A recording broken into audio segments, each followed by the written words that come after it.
We're here. Let's do this historical bit. We need this artiste, critical artiste from Detroit here. What's your name?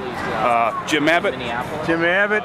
And wonderful Detroit sculpture. I thought it was a transmission gear, but he's going to tell us what this is.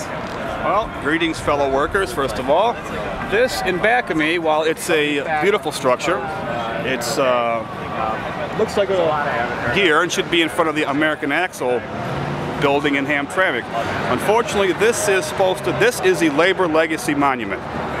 And if you take a walk over there, maybe later on, we can look at the different sayings that are scattered throughout the monument. And then as you walk this path, you come across all these things that the labor movement has been able to accomplish. Free public education. We ended child labor. Equality for women. Protection of our civil rights. Saying from Martin Luther King, the arc of history bends toward justice.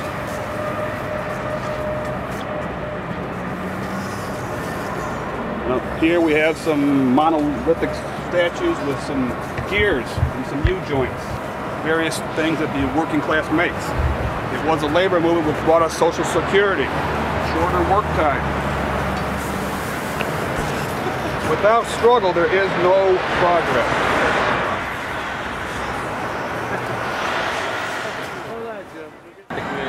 My biggest problem with this thing is that there's no humanity in there. Okay, it is the people, it is the workers who make up the labor movement, not a rather attractive looking abstract structure. And the biggest problem of my biggest problems is if you see that little gap at the very top of the monument, that is to represent what is left for the labor movement to accomplish. You can do it.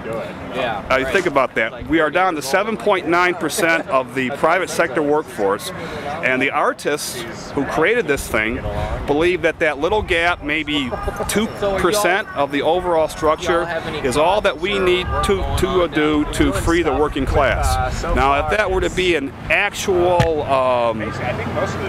what's the word? Representation of what we have to do, the monument would be about 2 feet tall.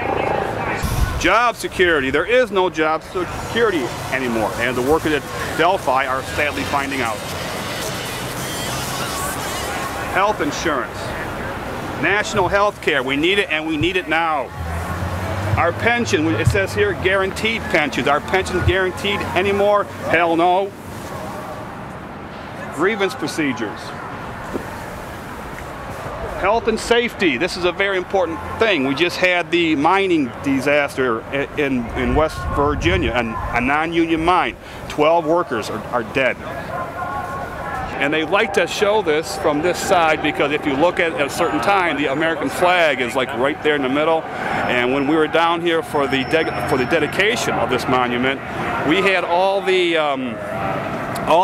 suit and ties. We had all the politicos. We had the speech makers, but there was nobody from the working class up there speaking.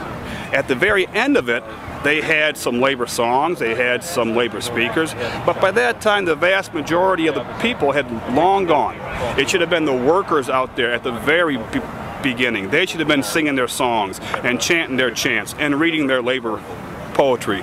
But once again, they kept us to the very end of the program, as they do it everywhere. I mean, Samuel Gompers was not a fan of the Wobblies, and we weren't a fan of him either, but he did say, we want more schoolhouses and less jails, more justice and less revenge.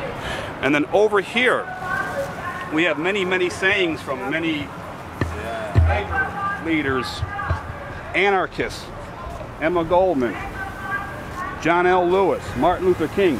Inside here is a time capsule. It was sealed during the dedication with union paraphernalia, union buttons and banners and books. And one of our Wobblies, Phil, as they were sealing it up, he ran, it was wet, and he did a headlong dive and tossed in an IWW button just before they closed it off, because had he given them the chance to okay it, there's no way in hell that the business union would have allowed a wobbly button inside their precious time capsule. And this is it. This is our monument. It's nice, it tells a story, but nobody knows what the hell it is because there's no human face here.